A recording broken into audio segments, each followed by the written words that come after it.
네, 황두영 작가와 함께합니다. 어서 오세요. 예, 안녕하세요. 네, 오늘은 어떤 이슈인가요? 요새 유튜브 보니까 사람들 자취방에 가서 전월세가 얼마인지 맞추는 콘텐츠가 있던데요. 그런 것도 있어요. 예, 별게 다 있는데요. 제가 한번 문제를 내볼게요. 음. 실제 제가 어제 네이버에서 검색한 평균적인 매물인데요. 네.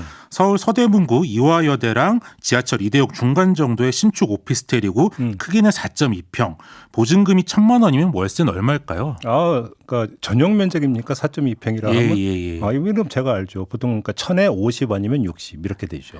뭐 그 정도로 생각하실 텐데요. 저도 깜짝 놀랐는데 월세가 145만 원이더라고요. 에이, 진짜 평균적인 매물입니다. 아 이게 평균 가격이라고요? 예, 예. 그 동네 에이, 평균적인 말이 되나 이게? 저도 이제 말이 되나 싶은데요. 진짜 어떻게 그만큼 월세를 내고 하나 싶죠. 그런데 여기만 문제가 아니라요. 대학가 월세가 가파르게 전반적으로 오르고 있다고 하는데요.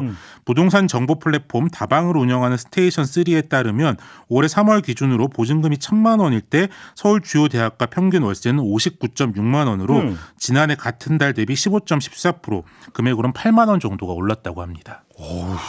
아니 이렇게 올랐어요? 아니 그 부동산 시장 뭐 지금 매매가가 많이 떨어졌잖아요. 예, 그렇죠. 그러면 전월세 시장도 함께 보통 동반 하락하는 경우가 일반적이지 않습니까? 근데 그게 아니라는 거예요? 그렇죠. 이제 3월 물가 상승률이 전년 동월 대비 4.2%니까 물가 상승률이 높다고 하는데도 그것에 비해서도 이제 3.6배나 더 오른 건데요. 네. 이화여대 인근이 평균 월세 83.5만 원으로 가장 비쌌고 근처죠. 연세대 인근이 평균 69.5만 원, 중앙대와 한양대 인근이 평균 65.5만 원으로 뒤를 이었고요. 상승률을 보면 중앙대 인근이 1년 사이 44.6%, 이화여대 인근이 38.9% 올랐고 한양대 인근도 35%나 올랐다고 합니다. 아니 대학생이 어떻게 월세 145만 원을 내고 살아요? 이게 아니 이렇게 많이 오른 이유가 뭐예요, 도대체? 뭐 일단 뭐 대면 수업이 다시 시작된 게 당연히 가장 큰 이유일 텐데요. 이제 뭐 코로나 동안 수요가 없어서 못 올렸던 게 좀 한 번에 오른 측면이 있고요. 아 그런 겁니까? 네. 예. 이제 또 수요가 없던 지난 3년간 낡은 건물을 허물고 새로 짓거나 리모델링한 게 많아서 전반적으로 좀 월세가 오르기도 했습니다. 근데 또 이제 대학가 원룸이 아니더라도 요새 이제 전체 부동산 시장에서 또 이제 월세 선호가 좀 늘고 있잖아요. 이런 전반적인 월세 수요 증가가 좀 1차적인 원인은 되고 있습니다. 전세 따로 월세 따로 간다. 네. 근데 이게 혹시 대학가에서만 나타나는 특수 현상 아니에요? 그렇죠. 다른 지역에 비해서 좀 유독 많이 올랐다고 할 수 있는데요. 전세 사기 사태가 특히 이제 좀 이제 월세 폭탄의 원인이 되었습니다. 예. 뭐 일단 전세 사기의 대상이 된 물건이 뭐 빌라도 많지만 이제 원룸형 오피스텔이나 도시형 생활주택이 많았는데요.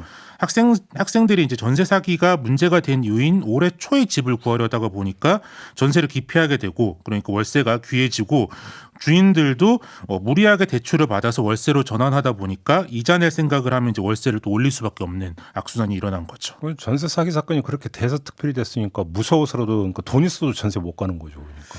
그렇죠. 이제 특히 근데 대학생들이 선호하는 원룸은 호실마다 개별 등기가 되어 있지 않은 다가구 주택인 경우가 많은데요. 다가구 주택은 세입자마다 이제 전세 보증 보험을 드는 것이 좀 까다롭고 이제 뭐 보통은 이제 좀 평균적으로 대출도 많은 편입니다. 그렇다 보니까 원룸 시장에서는 전세 기피 현상이 다른 부동산 시장보다 더 급격하고 빠르게 나타났다 이렇게 좀 볼 수가 있습니다. 아니 그나저나 학교는 다녀야 되는데 145만 원을 내고 어떻게 다니냐고. 뭐 대처가 없어요. 이거 어떻게 해야 돼요 이거? 그렇죠. 또 심지어 요새 좀 대학가 원룸에 꼭 대학생만 사는 건 또 아니라고 하더라고요. 뭘 그렇긴 하지만. 이제 캠퍼스 캥거루족이라는 신조어가 있는데요. 그건 뭐예요? 이게 나이를 먹어서도 독립하지 않고 부모와 사는 사람들을 캥거루족 이렇게 얘기하잖아요. 뭐 그것에 빗대서 졸업 후에도 대학가를 떠나지 않는 직장인들을 말합니다. 이제 뭐 도심에 있는 회사 근처에는 오피스텔이나 원룸들이 워낙 더 비싸기도 하고 뭐 술값이나 밥값 같은 평균 물가도 좀 비싸잖아요.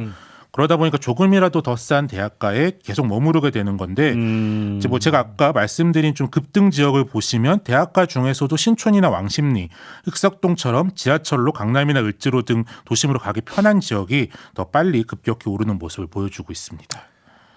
한마디로 새로운 시작이 잘 안 된다 이런 이야기가 되네요.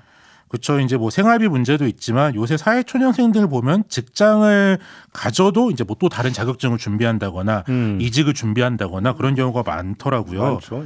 예. 이제 뭐 첫 직장은 그냥 스펙용 정도로 생각하는 경우가 많다 보니까 직장이지만 뭐 퇴근이나 주말에 에는 스터디하고 도서관 가고 이제 대학생처럼 살고 예. 학교 근처 낫다 이렇게 생각하는 경우가 많은 것 같습니다. 아무튼 요즘 20대 정말 고생이 많습니다. 예. 그렇죠. 이제 뭐 4평짜리 원룸에 145만 원 내고 살면 좀 나라를 위해 좋은 사람 돼야겠다는 생각이 들까요?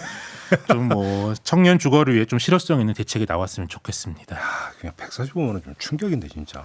저도 어제 많은 충격을 받았습니다. 알겠습니다. 황도영 작가였습니다. 고맙습니다. 예, 감사합니다.